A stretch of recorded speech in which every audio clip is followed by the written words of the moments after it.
Saudari-saudaraku yang terkasih, berjumpa kembali bersama saya, Inspirasiku di Antara.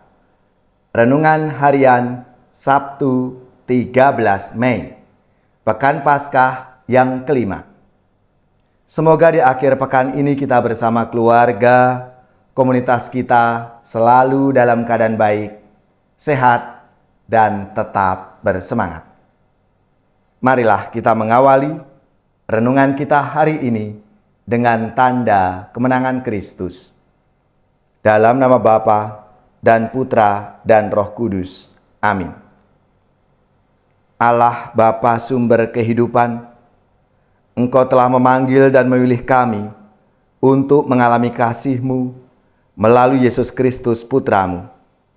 Jagalah dan bimbinglah kawanan-Mu ini untuk membangun dunia baru di tengah perkembangan zaman dewasa ini, dengan pengantaraan Yesus Kristus Putra-Mu Tuhan kami, yang bersama dengan Dikau dalam persatuan Roh Kudus, hidup dan berkuasa, Allah sepanjang segala masa. Amin. Dalam nama Bapa dan Putra dan Roh Kudus. Amin.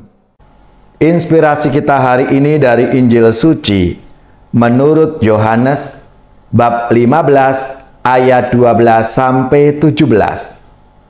Marilah kita baca bersama-sama dan kita renungkan. Dalam amanat perpisahannya, Yesus berkata kepada murid-muridnya, "Inilah perintahku, yaitu supaya kamu saling mengasihi seperti aku telah mengasihi kamu. Tidak ada kasih yang lebih besar daripada kasih seorang yang memberikan nyawanya untuk sahabat-sahabatnya. Kamu adalah sahabatku, jikalau kamu berbuat apa yang kuperintahkan kepadamu. Aku tidak lagi menyebut kamu hamba, sebab hamba tidak tahu apa yang diperbuat oleh tuannya. Tetapi aku menyebut kamu sahabat, karena aku telah memberitahukan kepada kamu segala sesuatu yang telah kudengar dari Bapa-Ku. Bukan kamu yang memilih aku, tetapi akulah yang memilih kamu.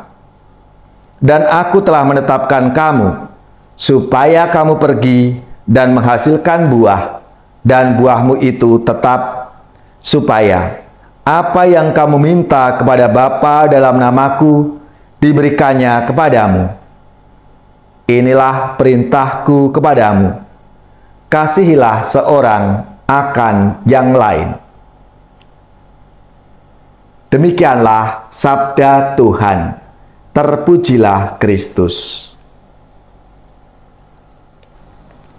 Saudari-saudaraku yang terkasih, dalam sabda Tuhan hari ini, Penginjil Yohanes menggunakan kata dunia untuk menunjuk kepada manusia. Hal ini dapat kita baca dalam Yohanes bab 3 ayat 16. Karena begitu besar kasih Allah akan dunia ini, sehingga Ia telah mengaruniakan anaknya yang tunggal, supaya setiap orang yang percaya kepadanya tidak binasa, melainkan beroleh hidup yang kekal. Sedangkan dalam ayat 18 yang kita dengar bersama hari ini, Yohanes menggunakan kata dunia untuk menyebut mereka yang bukan murid Kristus atau tidak mengenal Kristus. Jadi, menurut penginjil Yohanes ada dua kelompok manusia dalam dunia. Yang pertama, mereka yang percaya kepada Kristus, dan yang kedua, mereka yang tidak percaya kepada Kristus. Semua manusia berasal dari dunia, tetapi sejak mereka percaya kepada Kristus, maka mereka bukan lagi milik dunia. Mereka bukan lagi bagian dari dunia. Saudari-saudaraku yang terkasih, Yesus menyadari bahwa para muridnya akan berhadapan dengan mereka yang tidak percaya kepadanya. Mereka akan dibenci oleh orang-orang yang tidak percaya kepada Kristus. karena mereka membenci Kristus. Mereka tidak menerima Yesus sebagai pembawa keselamatan. Mereka memperlakukan Yesus dengan sangat kejam dan bahkan membunuhnya, sebab mereka tidak mau kenyamanan mereka itu terancam oleh sabda dan ajaran-ajaran Yesus. Maka Yesus mengajak para muridnya untuk mencintai sesamanya dengan tulus sebagai tanda bahwa mereka mencintai Yesus. Mereka diingatkan juga bahwa mereka tidak boleh mengikuti nilai-nilai yang ditawarkan oleh dunia, seperti kekerasan, perebutan kekuasaan, balas dendam, mencari kenyamanan, kesenangan, kenikmatan, dan lain sebagainya.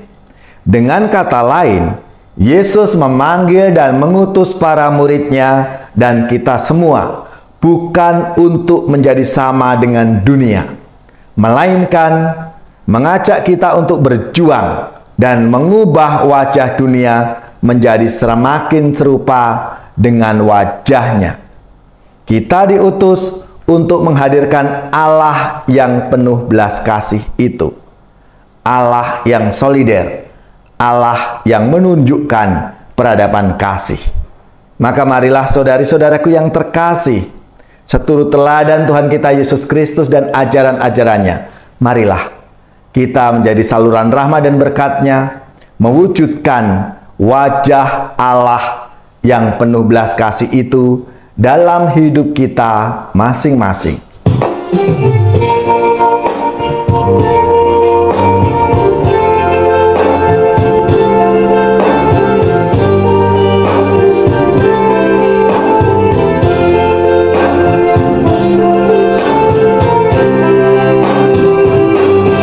Andaikan aku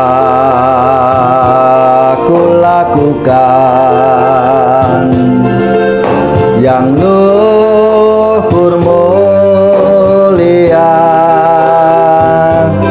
jika tanpa kasih cinta hampa tak berguna. Ajarilah kami bahasa cinta-Mu, agar kami dekat padamu ya Tuhanku. Ajarilah kami bahasa cinta-Mu, agar kami dekat padamu.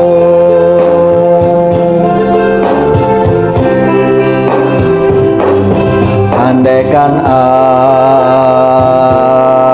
pahami bahasa semua, hanyalah bahasa cinta, kunci tiap hati. Ajarilah kami bahasa cinta-Mu, agar kami dekat padamu ya Tuhanku. Ajarilah kami bahasa cinta-Mu, agar kami dekat padamu.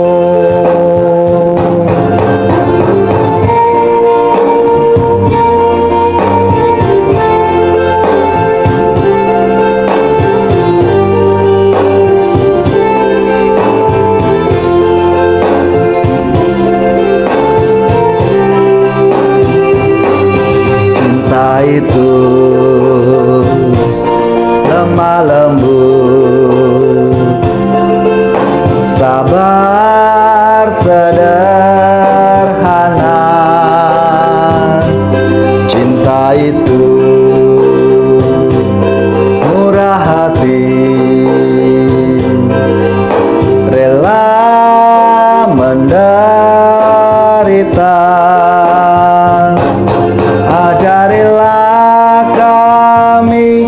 bahasa cinta-Mu, agar kami dekat padamu ya Tuhanku. Ajarilah kami bahasa cinta-Mu, agar kami dekat padamu.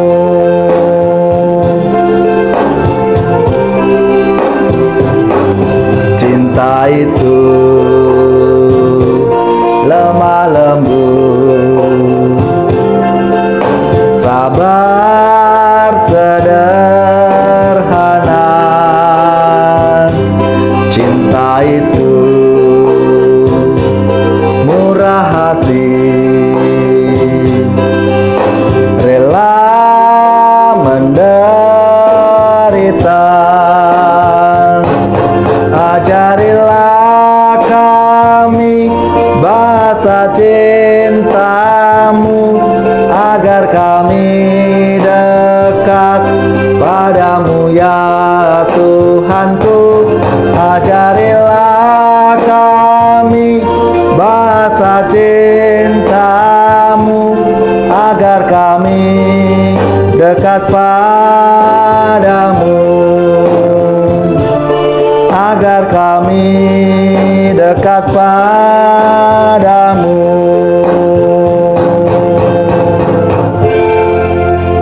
Saudari-saudaraku yang terkasih, marilah kita siapkan hati kita untuk menerima berkat Tuhan. Semoga saudara-saudari sekalian, keluarga-keluarga dan komunitas kita, orang-orang yang kita doakan, mereka yang sakit, yang menderita, seluruh tugas, belajar, pekerjaan, usaha serta karya pelayanan kita dibimbing, dilindungi dan diberkati oleh Allah yang Maha Kuasa, Bapa dan Putra dan Roh Kudus. Amin.